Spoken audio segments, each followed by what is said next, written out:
Welcome to the Hawaii County Committee on the Status of Women Talk Story session. We're here on September 2nd, 2022, and we are celebrating Queen Liliuokalani's 184th birthday today.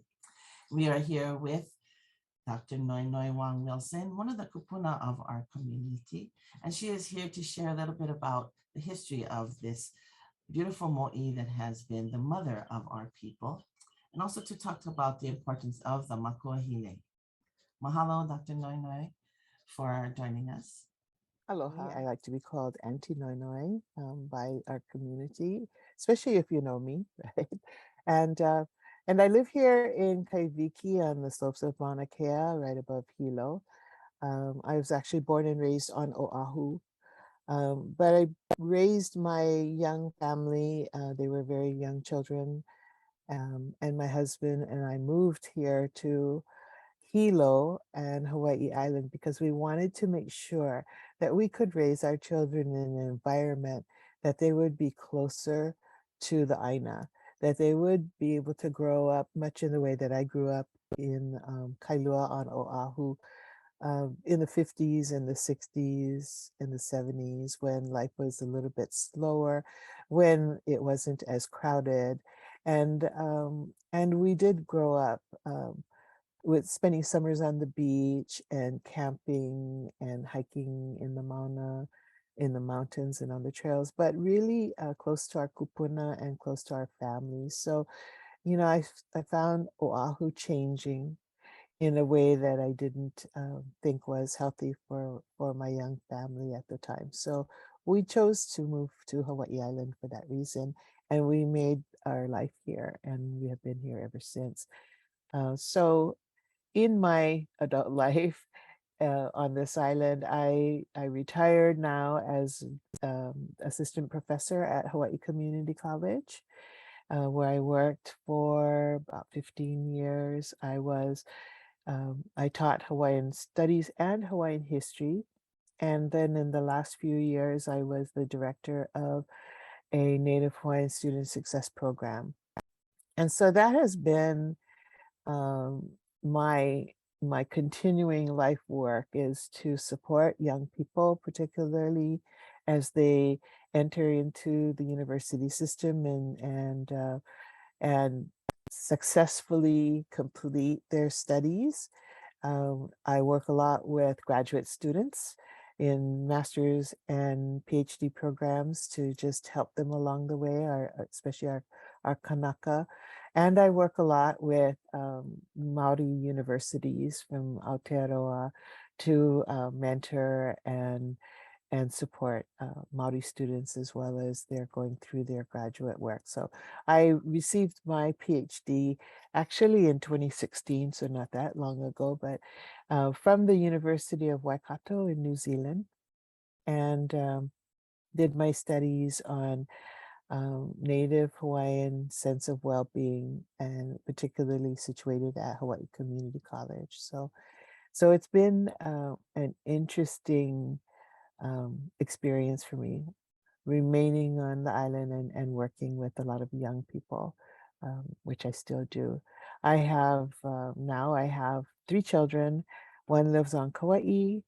My daughter Lehua lives in Niuli'i on this island, the far end of North Kohala, and my son who lives here in Hilo. And I have 3 mo'opuna, which for me was the whole purpose of living, the whole purpose of being, is to make sure that that we pass on all of the things that we receive from our kupuna onto the next generations, and to also make sure that Hawaii will remain Hawaii for all of the generations to come. Yeah.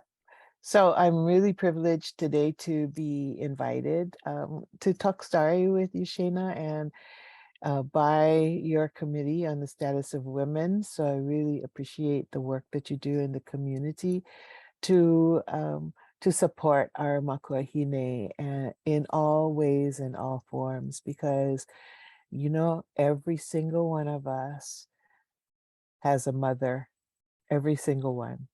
Yeah, we wouldn't be here if we didn't have a mother. And sometimes the relationships that we have with our mothers are absolutely wonderful and supportive, and sometimes they're challenging. But I think that we as Kanaka need to really understand the family unit and the relationship we have that we have with our mothers, our grandmothers, and that how we share that relationship and the things that we learn along the way with our children, our grandchildren. That's our function in life. And we do it in many, many ways by contributing to our community. But so I really appreciate the work that the Committee on the Status of Women does, not only in this community, but throughout Hawaii. So I want to start with uh, as a do, because I am also a cultural practitioner, and Mauna Kea is of major importance to me. I actually live up here in the dark green area on the slopes of Mauna Kea as you're looking up at the mountain from Bayfront. And this is a chant that describes the birth of the Mauna and answers the question why Mauna Kea is so sacred to us, because Mauna Kea is actually a child of Papa and Haumea, um, who we often refer to as Sky Father and Earth Mother. So let me do this chant for you. O Hānau ka mauna kea, o pua e ka mauna kea, o a kea ke kane o Papa Balinu ka wahine, Hānau hohoku he wahine, Hānau haloa he ali, Hānau ka mauna he keiki mauna nā kea, o ka lilioa ke o ka hala, o ke kukula aona me kane, o I o kai I loko o ka hiki ku. He ewa hea ka lewa kono hua kua muia kane, kua vai e kane. O I mai wa ke a loko lani mo moi. Moi wa ke a moi a papa Hānau ka lana wa ke a. He ke kapuna wa ke a. O ka ulu no wa ke a nā ke anu. Hānau ka mauna he makahi a kapuna ke a. Oi a ho'i o ka mauna Hānau ka mauna. O ka mauna wa ne'i ka lalo nei la. O vai la aua ne'i koluna nei. O vai la o ka la aia aia ho'i ha.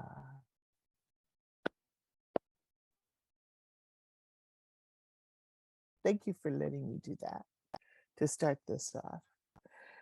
So today, September 2nd, 2022, as you mentioned, Shayna, is the 184th birthday of our beloved Queen Liliuokalani. She was born Lydia Liliuokalani Vevehi Kamakaeha. That's her birth name. On September 2nd, 1838. And she passed away at the age of 79 on November 11th, 1917. So many of us already know her story, so I'm just going to go over some highlights about her life and why she's so important to us, I believe, why we continue to revere her. And I have a personal hope and crusade that as we as we have most recently, the state is recognizing the first holiday from the kingdom, Laku'oko'a, Laho'iho'i'ea in July.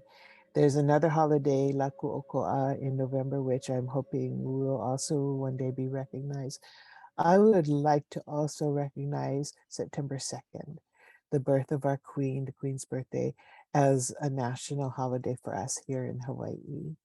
And so we'll just keep working on it. We talk about it, and every once in a while, I'll bring it up with the powers that be, the legislature, and our county council. Whether or not the government that we have here in Hawaii recognizes her birthday or not, we have the sovereign ability to do that ourselves. So I'm really happy today to celebrate Lili'u, our queen. And I'm wearing, so if you can see, a replica of a ribbon that she passed out to her supporters when she was imprisoned for 9 months. And this ribbon says, "Mai po'ina oia'u," don't forget me. And so it was given to us. Actually, this ribbon was reproduced by um, Miley Andrade at a fashion show that she did in honor, and her presentation was in honor of the Queen, and she had these ribbons reproduced. And so I've always kept mine in every year on her birthday. I pull it out and we wear it. So to remember her. So Lydia, so a little bit, I just want to remind people about who she was. Lydia or Lili'u was born again on September 22nd, 1838 in Honolulu, educated at the Chief's Children's School. She was very well educated in the English branches, as they call it, along with the other royal children. The school, Chief's Children's School, which later became the Royal School, was built specifically to educate the royal children of the ali'i in Honolulu. And she was educated alongside her brother and many others, and ascended to the throne after the death of Kalakaua. She was the sixth ruler and the last to rule the kingdom of Hawaii. And I wanted to bring up not only Lili'u, but the other really important person in her life was her cousin, Princess Bernice Pauahi Bishop, because both of these wahine, although married, never had children of their own. They Hānai children, but they never had children of their own. And I think that was the sorrow that they always carried with them. But because of their love for Hawaii's children, they both were able to establish trusts upon their passing.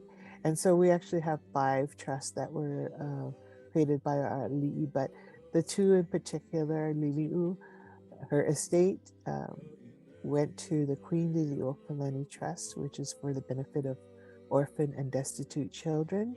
And Bernice Pauahi Bishop's estate was left for Kamehameha schools for the education of Hawaiian children. And so these 2 individuals here played a really important role, which continues to this day in all of our communities. And I am a benefactress or a recipient. I'm a beneficiary of Bernice Pauahi Bishop, and a graduate of Kamehameha schools, as is my father and grand uncles and aunts and my children, my daughter and my granddaughter. So, I really honor her and them and the work that they knew was going to be important for generations to come. So all these years later, we still have a lot to be thankful for these women and their foresight. I just wanted to touch on this because even though it is her birthday and we're celebrating, as I reviewed her books and her writings and her diaries and her story, Hawaii's Story by Hawaii's Queen, that she wrote, and some of the other books that we now have on our shelves because young people finished their college education and became authors and now wrote books about our own history from our own view and perspective, that we really find that it was a sad chapter in the life of Lili'u when she was really betrayed by those people who she thought were her supporters and who were members of her cabinet and part of her kingdom. And so while they're often just thrown into a group, and here's a picture of them, the Committee of Safety, it's really a tragic story about some of these individuals, including Charles Reed Bishop, who passed, who is still living um, after Bernice passed away, that he betrayed her and vilified her. So as we know, she was well educated and very refined and honored by the ali'i from Queen Victoria and England and other nations, and recognized as a sovereign of Hawaii. These men really tried to portray her in the end as being less than what she was, and that was a sad part in her life. But through all of that, she remained very, very pono. I don't know how else to say it. She just remained um, optimistic, and she relied on her faith. She was a strong Christian. She believed that the right thing would happen in the end, and so she abdicated her throne when it became obvious that um, without abdicating, if she had remained in her throne, that people would have been injured or worse, killed. And so I just want to read this if we have a minute, because every year on her birthday, we read her speech. And this is what she said about abdicating her throne: that I, Liliuokalani, by the grace of God and under the Constitution of the Hawaiian Kingdom, do hereby solemnly protest against any and all acts done against myself and the constitutional government of the Hawaiian Kingdom by certain persons claiming to have established a provisional government of and for this kingdom, that I yield to the superior forces of the United States of America, whose minister plenipotentiary, His Excellency John L. Stevens, has caused United States troops to be landed at Honolulu and declared that he would support the said provisional government. Now, to avoid any collision of armed forces and perhaps the loss of life, I do, under this protest and impelled by said forces, yield my authority until such time as the government of the United States shall, upon the facts being presented to it, undo the action of its representatives and reinstate me in the authority which I claim as the constitutional sovereign of the Hawaiian Islands. Done at Honolulu, the 17th day of January, Anno Dominus 1893, Liliuokalani. So on January 17, 1893, despite the protests, and we know through the signatures that were gathered in 2 petitions that nearly 40,000 Hawaiian citizens signed petitions opposing the annexation of Hawaii and the illegal overthrow of the queen, that she was forced to abdicate her throne in order to ensure the safety of the lives of her people. And the remainder of her life was spent completing the translation of the Kumulipo, which she began during her 9 months of imprisonment in Iolani Palace. And she also compiled hundreds of songs and mele that were written in her lifetime. And I believe that she left these writings to demonstrate the legacy of the brilliance of her people for the future, because the Kumulipo, the original chant, and her writings had always been kept within her family and never made public until this time. And to the end, till her death, she remained hopeful that the wrongs perpetrated against her and her government by those descendants of missionaries in Hawaii would be reconciled and her country would someday be returned to the people. And still here, 2022, we await that time. So, Lili'u, some people in history considered that she was a weak ruler for not standing up against the provisional government or the individuals, the smaller number of individuals who would have forced her abdication. But as I mentioned, Lili'u was very much a Christian woman, and she believed in Um, I want to say this. She didn't call it this, but I think we use her motto to stand the way we stand in kapo aloha to this day, right? To stand strong, um, but forthright and with the knowledge that what we do in every way has to be pono in order for us to stand strong. And so that was Liliu's story, but it continues with the hope of the nation who would have been her heir apparent. It was Princess Victoria Kaiulani Luna Liliuokalani Noe Hilahi Lapa Lapa Cleghorn, who was the beautiful young princess that would have been the heir apparent. And during the short time that Kaiu remained alive after Liliu's death, her father, Archibald Cleghorn, tried to convince the provisional government in the Republic to return Kaiulani to the throne, but they refused to do that. It never occurred, and it's been said that she died of a broken heart, but she certainly died of, I believe, congenital heart failure and some illness that she wasn't able to survive. So it's a really sad story of Kaiulani, but yeah, a very important person in our history.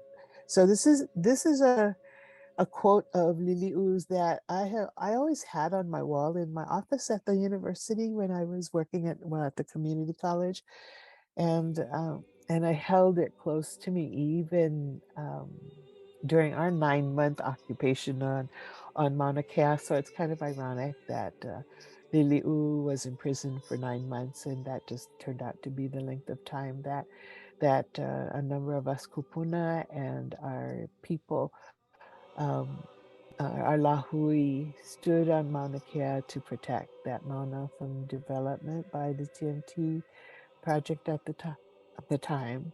And this is Liliu's very famous words that still bring strength, I think, to all of us today, and we should hold close. And it says, I could not turn back the time for the political change, but there is still time to save our heritage. You must remember never to cease to act because you fear you may fail. And I think those are just such important words. When people ask me, why did you do it? Why did you stand on Mauna Kea? Why did you commit to do that? When you stood up against our government and against the powers that be, and I often refer back to this, yeah, because the act of the never ceasing to act because you fear you may fail. Those are really strong words from our kupuna and should be a model for us to continue. So from Kumulipo, I mentioned earlier, and I just wanted to get this in here. Kumulipo was the origin chant, the genealogical chant that Kalakaua used in his campaign for the kingdom.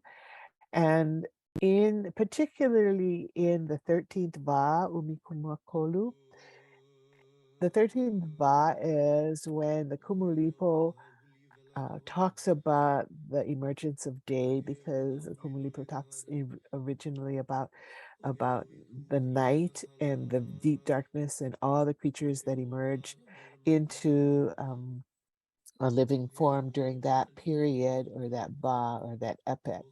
But Umikumakolu is when day emerges, when light emerges, and the other significance of that particular Va is Haumea is born, and Haumea is described as that energy that gives birth to many generations. Haumea, who experiences menopause, and she continues to raise generations. Haumea, the grandmother. So this phrase is in there, Hānau Makalolo, which can literally be translated as born from the brain. And, people sometimes illustrate that as a child actually being born from the brain instead of from Haumea's vagina. And this phenomenon called Haumea, this metaphor, this feminine energy, talks about children who are born from different parts of her body, from her shoulder, from her back. For me, Hānau Makalolo is that time in a woman's life when she is no longer able to give birth. That's when menopause occurs, when she becomes grandmother. And in our tradition of ohana, when the grandmother and the grandparents begin to take care of the grandchildren. And in that special relationship, which is a different relationship between child and mother, the grandmother in particular passes knowledge. That is Hānau Makalolo. That is passing that knowledge on to generations to come. And that is such a profound relationship, and it's described in the Kumulipo.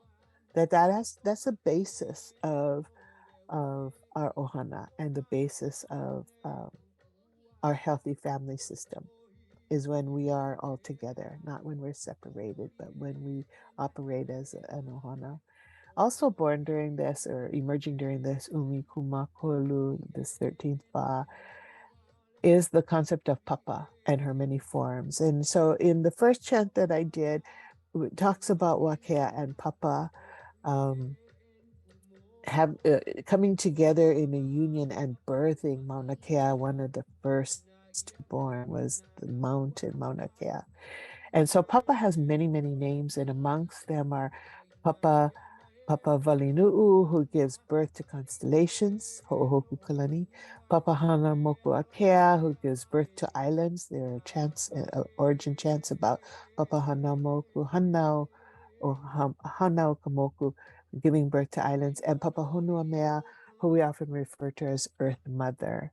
And so the whole concept of motherhood and the ability and the position of women in our community and in our ohana is really important. And the work that that from the Kumulipo and from time immemorial that women have, the responsibility they have to not only give birth but to nurture and to continue our the generations until eventually humans are born, and that responsibility continues. So another really important woman that I want to recognize today, because she is prolific writer and researcher, and her name is Mary Kavena Pukui, and she's from here on this island in Ka'u. And so in her writing, in the she wrote the Family System of Ka'u, as well as some other seminal books that during her time when she was at Bishop Museum as a researcher. She talks about ohana, and what she says is everything related to this individual is within the matrix of ohana, and individual alone is unthinkable in the context of Hawaiian relations. So this is part of what I studied and what I continue to expound on is our sense of well-being and how we relate to each other.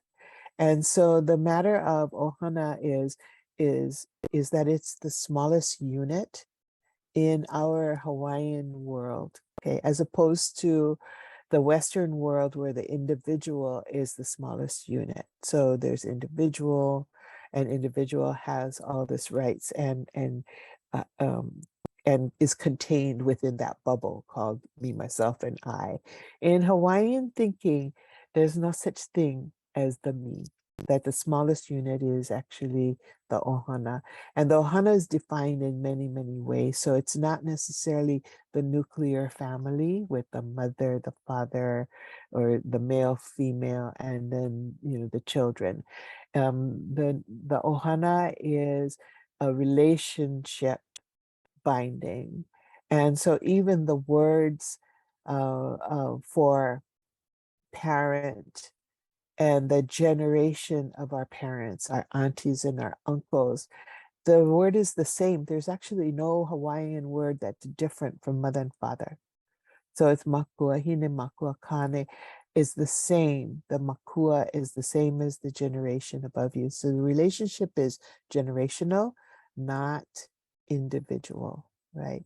And so the other thing that Mary Kamina Puku'i puts in front of us is this concept of the three picos, and that the Hawaiian, the ohana well-being is related to the three picos that we all possess. And this is sometimes referred to as the Pico A, Pico E, Pico O, but in her book, she calls it the Pico Aumakua, Pico Ieve, the Pico Ivikua Mo'o. And that Pico Aumakua is that relationship that we have with āina, sense of place, ancestral lands, our genealogy. We're inseparable from those things. That is what the relationship is with our Fontenot, through our Fontenot, through this Pico, which is from the generations that come before us. And then the Pico Ieve is our belly button, and it's how we connect to our mother, but it's also our physical, emotional health, security, education, spiritual needs are all fed through this Na'au region. And the Pico Ivikua Mo'o is that transmission of cultural values, ways of knowing and being is what we leave for our children and the generations that come after us. So that is part of her Hawaiian sense of well-being. And so in my studies at the University of Waikato, when I did my thesis on Native Hawaiian sense of well-being, this is my statement that I wanted to leave with you today, that the relationship between kanaka and āina is inseparable. And mind you, there are at least 5 other models of well-being from people who came before me, the likes of Kamehameha Schools, Shana Kana'iau Puni, also Daviana McGregor in the relationship with āina, Hamilton McCubbin in his work. But my statement here is about that the relationship between kanaka and āina is inseparable. You cannot separate kanaka and āina. We're one and the same. And of course, āina means not just the land, not just the lepo or the dirt, but the kai. It's our environment, everything, the wind, the rain, the snow, all of this is āina for us.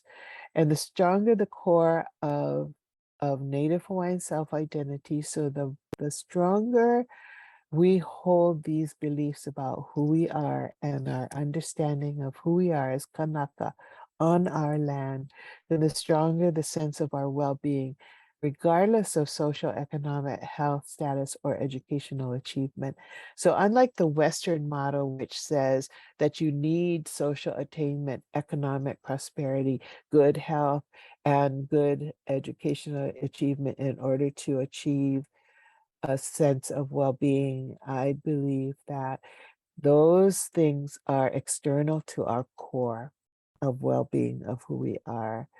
That the more confident we are of ourselves in our context as kanaka and within our relationship with āina here, that the better prepared we are to withstand the non-native pressures, the external pressures and stresses which are placed on us by a system, whether it's a governing system or a social system or an economic system that's foreign to our way of understanding the world.